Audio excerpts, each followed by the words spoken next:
અને હવે વાત કરીએ લેટરકાંડને લઈને તો અમરેલી લેટરકાંડમાં પાટીદાર દીકરીના જામીન પર હવે ફેંસલો આવવાનો છે। પાટીદાર દીકરીના વકીલની કોર્ટમાં ધારદાર દલીલ।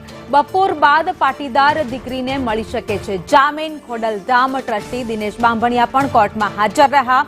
અમરેલીમાં બહુચર્ચિત લેટરકાંડના આરોપીઓના કેસની આજે કોર્ટમાં સુનાવણી છે અને બપોર બાદ ફેંસલો આવી શકે છે કે જામીન મળશે કે પછી નહીં। લેટરકાંડના ચારેય આરોપીની જામીન અરજી પર આજે સુનાવણી થવાની છે। કે રાતે 12 વાગે એક સ્ત્રીની ઘરેથી દબોચી લેવામાં આવે છે। આ કઈ પ્રકારનું તંત્ર છે? પોલીસ તંત્રએ રાજકીય દબાણમાં જે કામ કરેલું છે, મને મારવામાં આવ્યો છે, મારી રિમાન્ડ માંગવામાં આવી છે અને કાલે તમે 169 નો રિપોર્ટ ફાઇલ કરીને એમ કહો છો કે હવે બેન વિરુદ્ધ ગુનો નથી બનતો।